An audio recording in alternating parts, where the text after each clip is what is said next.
Winterfell, the ancient seat of House Stark, is the largest castle in the north and has stood for thousands of years as a symbol of northern resilience and honor.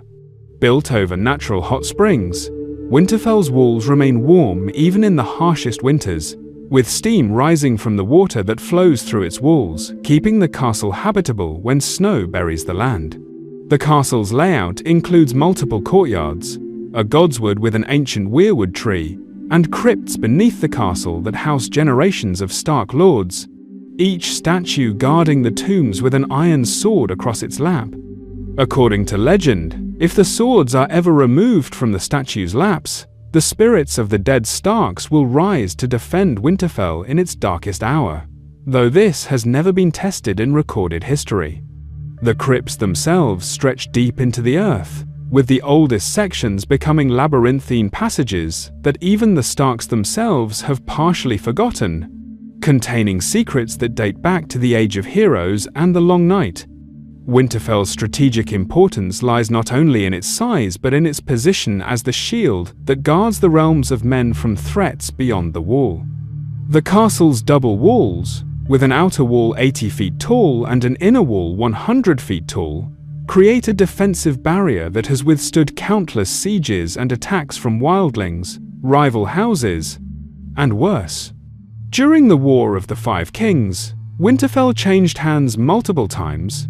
first falling to Theon Greyjoy's betrayal when he seized the castle with a mere 20 men by exploiting his knowledge of its layout from his years as a ward, then being burned and sacked by Ramsay Bolton's forces, who left it a smoking ruin. The castle's Great Hall has witnessed countless feasts and councils, where lords and bannermen have pledged their loyalty to the kings in the north for millennia, and where Jon Snow was declared king in the north after the Battle of the Bastards, restoring Stark rule to their ancestral home.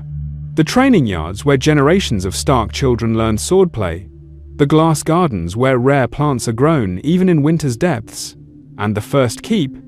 the oldest structure in Winterfell that predates the castle itself, all contribute to making Winterfell not just a fortress, but the very heart of northern identity and tradition,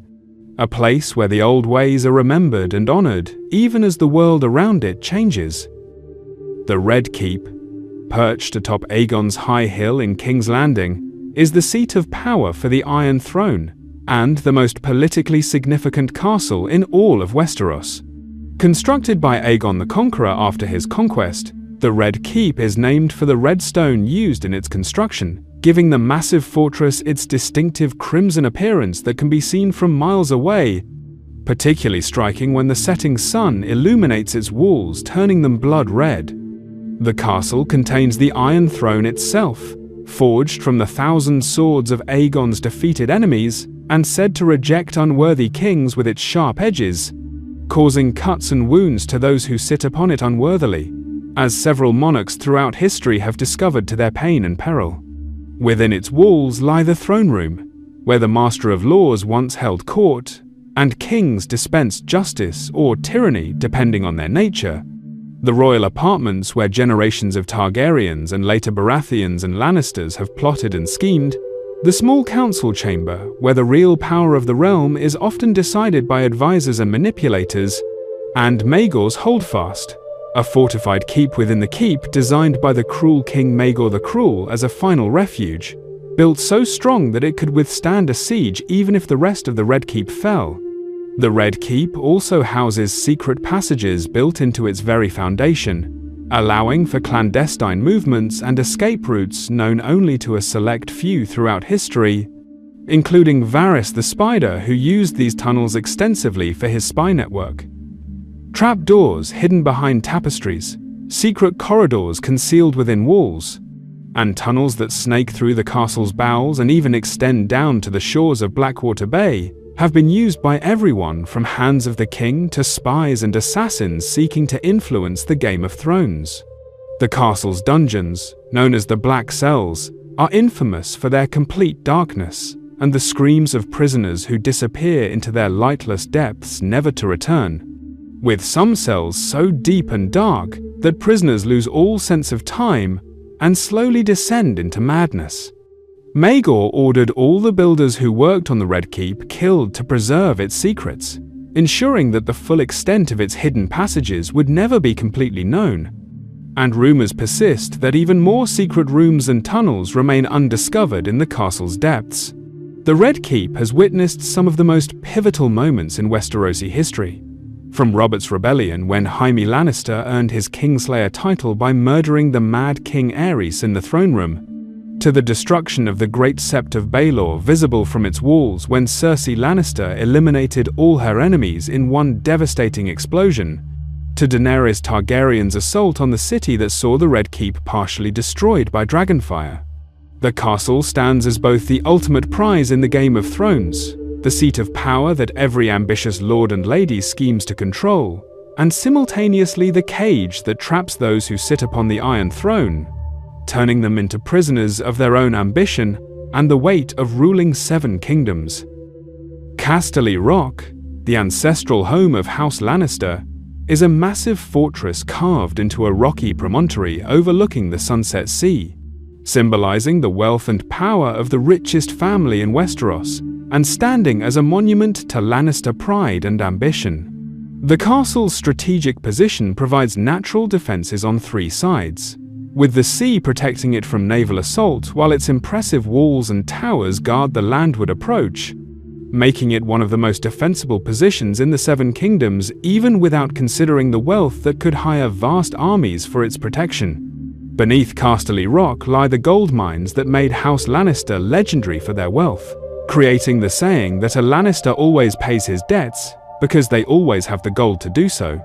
Though rumors persist that the mines ran dry years ago, a secret the Lannisters guard as closely as their fortress itself, maintaining their reputation for wealth through careful management of existing resources and strategic lending. The Rock, as it's commonly called by the Westerlands nobility,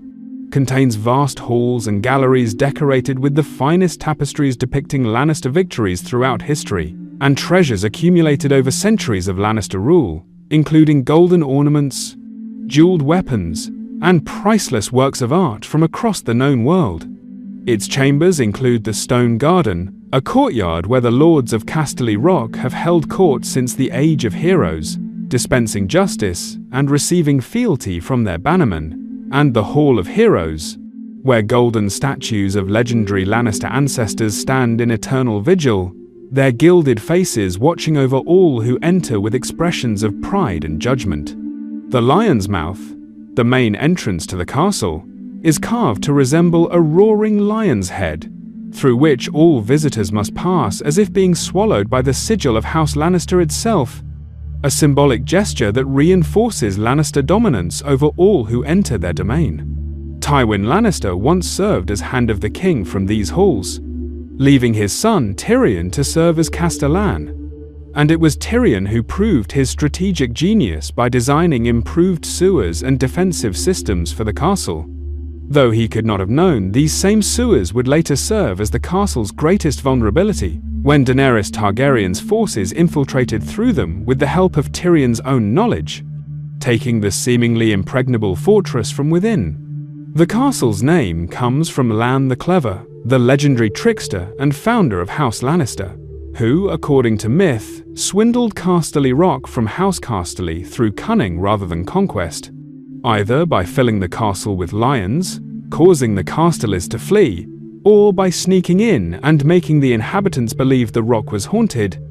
establishing the Lannister tradition of valuing intelligence and cunning alongside martial prowess, and demonstrating that sometimes wit can accomplish what armies cannot. Harrenhal, the largest castle ever built in Westeros, stands as a cursed monument to human ambition and the destructive power of dragons.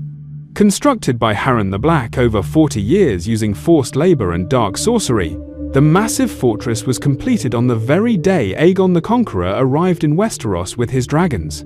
Harren boasted that his walls were so thick and tall that no force could breach them, but Aegon's dragon, Balerion the Black Dread, proved that stone cannot stop dragonfire, melting the towers and roasting Harren and his sons alive in the tallest tower. Since that day, Harrenhal has been known as cursed, with every house that has held it meeting tragic ends through mysterious deaths, madness, and misfortune. The castle's 5 massive towers, named the Tower of Dread, the Widow's Tower, the Wailing Tower, the Tower of Ghosts, and the Kingspire Tower, still bear the scars of Balerion's flame, with melted stone, warped metal, and blackened ruins. Despite its ruined state, Harrenhal remains strategically important due to its central position in the Riverlands and its capacity to garrison enormous armies behind its still formidable walls. The castle's Godswood contains the largest weirwood tree in the south, and its vast halls are said to echo with the screams of those who died in the burning, adding to its eerie reputation. Throughout the War of the Five Kings, Harrenhal changed hands repeatedly, serving as a prison, a military stronghold, and even briefly as the seat of Petyr Baelish when he was named Lord of Harrenhal, though, like all before him, his lordship brought him no lasting fortune. The Eyrie, seat of House Arryn, is considered the most impregnable fortress in all of Westeros, perched atop the Giant's Lance Mountain in the Vale and accessible only by a treacherous climb. The castle sits so high that clouds often drift below its walls, and arrows shot from its battlements are said to turn to rain before reaching the ground. The only approach to the Eyrie is a narrow mountain path that winds through 3 way castles, Stone, Snow, and Sky, each defending a portion of the ascent and making any assault nearly impossible. The castle itself is relatively small compared to other great fortresses, but its position makes it immune to siege, as no army can maintain a blockade on a mountaintop that can only be reached by a path wide enough for mules traveling single file. The Eyrie's most infamous feature is the Moon Door, a hatch in the floor of the High Hall that opens onto a 600-foot drop to the valley below, used for executions that send condemned prisoners plummeting through the clouds to their deaths on the rocks. The castle is inhabited only during spring and summer, as winter snows make the mountain passes completely impassable, forcing the Arryns to winter in the Gates of the Moon at the mountain's base. Lysa Arryn's paranoid rule from the Eyrie kept the Vale neutral during much of the War of the Five Kings, demonstrating how the castle's isolation can be both a strength and a weakness, protecting its inhabitants while also cutting them off from the politics and conflicts of the realm. Storm's End, the seat of House Baratheon, is a massive drum tower castle that has stood against the fury of Shipbreaker Bay for thousands of years, without ever falling to siege or storm. Legend claims the castle was built by Durin Godsgrief, who won the love of Elenai, daughter of the sea god and the goddess of the wind, angering the gods who destroyed his castle 6 times with storms until Brandon the Builder helped construct walls strong enough to withstand divine fury. The castle's curtain wall is 100 feet high and 40 feet thick, constructed from a single continuous wall of fused stone with no visible seams, created either through powerful magic or an advanced engineering technique that has been lost to time. Storm's End's strategic importance lies in its control of the Stormlands and the approach to King's Landing from the south, making it essential for any force seeking to claim or defend the Iron Throne. During Robert's Rebellion, Stannis Baratheon held Storm's End through a year-long siege by Tyrell forces, with the starving garrison reduced to eating rats and leather before Davos Seaworth smuggled onions and saltfish through the blockade. The castle's Great Round Hall features carved stone reliefs depicting the Storm Kings of old, and its seaward walls are constantly battered by the violent winds and waves of Shipbreaker Bay, forces strong enough to shatter lesser fortifications.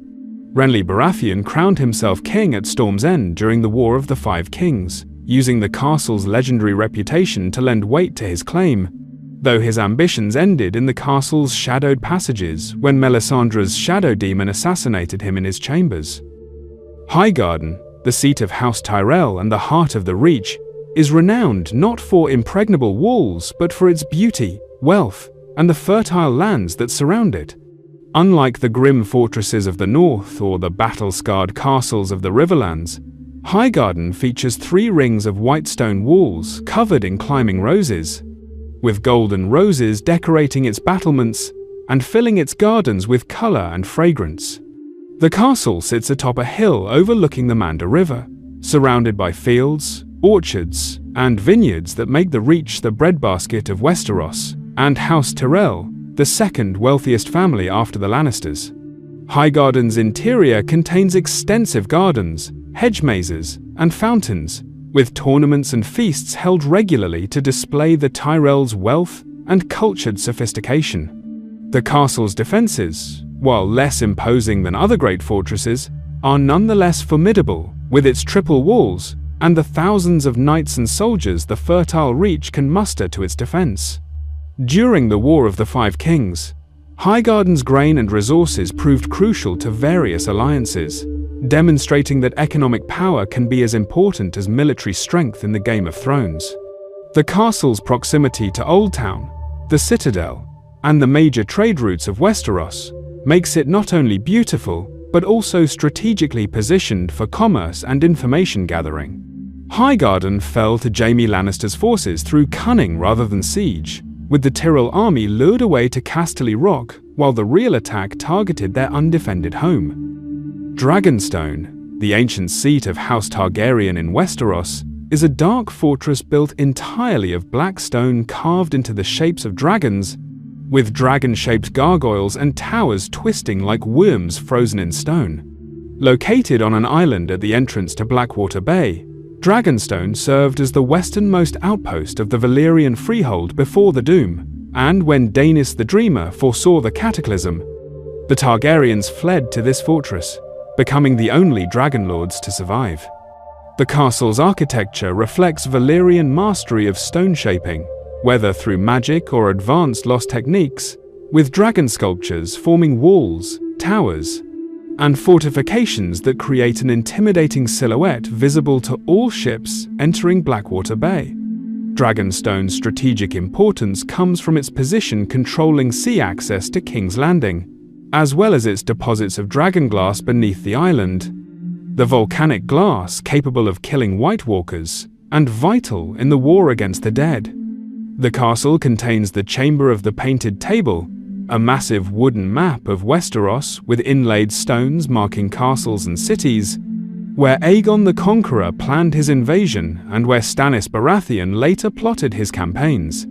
Beneath the castle lie the ancient tunnels where dragons once roosted, along with the obsidian mines that supplied the weapons needed to fight the army of the dead. Stannis held Dragonstone as his seat after Robert's rebellion, and later Daenerys Targaryen returned to her ancestral home after crossing the Narrow Sea, using it as her base for the invasion of Westeros. Pike, the seat of House Greyjoy, is a castle unlike any other in Westeros, built on a cluster of rocky outcroppings and sea stacks connected by rope bridges that sway precariously over the crashing waves below. The castle's towers stand on separate islands of rock, with the main keep, the Great Keep, the Bloody Keep, the Kitchen Keep, and the Sea Tower, each requiring a crossing over rope bridges that can be cut during attack, isolating each portion of the fortress. Pike embodies the Ironborn culture of hardship in the sea, with salt spray constantly battering its walls and the sound of waves crashing against jagged stone echoing through every chamber. The castle sits on the largest of the Iron Islands, also named Pike, and has been rebuilt multiple times after storms and sieges, most notably in the aftermath of Robert's rebellion, when Robert Baratheon and Ned Stark crushed Balon Greyjoy's uprising. The castle's throne room houses the Sea Stone Chair, the ancient throne of driftwood and grey-green carved stone that predates the coming of the First Men, shaped into the likeness of a kraken. Theon Greyjoy returned to Pike after years as Ned Stark's ward, finding himself alienated from the Ironborn culture he once knew, and later Euron Greyjoy seized the Sea Stone Chair by drowning and murdering his way to power in true Ironborn fashion. The castle's isolation and the fierce independence of the Ironborn make Pike both a symbol of their culture and a reminder that the Iron Islands have always stood apart from the rest of Westeros. Riverrun, the seat of House Tully, is a castle of water and stone, built at the junction where the Tumblestone River flows into the Red Fork, with a third side protected by a moat that can be raised to turn the castle into an island. The castle's unique defensive feature is its water gate, which, when opened, allows the rivers to flood the surrounding fields, creating a moat that makes Riverrun nearly impossible to assault directly. Riverrun's red sandstone walls rise above the confluence of the rivers, with the water tower and the wheel tower marking its distinctive silhouette that has stood for centuries as the heart of the Riverlands. The castle's strategic position makes it essential for controlling the river crossings and trade routes through the Riverlands, though this central location has also made it a frequent target during the many wars that have ravaged the region. During the War of the Five Kings, Riverrun became the seat of Robb Stark's kingdom after he was crowned king in the north, and later endured a siege by Jaime Lannister's forces that ended only when Edmure Tully surrendered to prevent further bloodshed. The castle's Great Hall has witnessed crucial decisions and alliances, including Robb Stark's marriage pact with the Freys that would later lead to the Red Wedding. The Tully words family, duty, honor are embodied in Riverrun's history, with the castle representing both the bonds that tie the Riverlands together and the duty its lords bear to protect their people. Brynden Blackfish Tully's stubborn defense of Riverrun demonstrated that even a castle with strong walls cannot stand forever without support, as eventually even the mightiest fortresses must yield to political reality or be destroyed. And there you have it. 10 of the most iconic castles in Westeros, each with their own unique history, architecture, defenses, and role in the Game of Thrones that shapes the fate of the Seven Kingdoms. From the frozen stronghold of Winterfell in the north to the island fortress of Pike in the Iron Islands, from the impregnable heights of the Eyrie to the cursed ruins of Harrenhal, these castles represent more than just stone and mortar. They embody the houses that built them, the values they hold dear, and the ambitions that drive them to seek power and glory. Each castle tells a story of conquest and betrayal, of honor and treachery, of the rise and fall of great houses in the never-ending struggle for dominance in Westeros.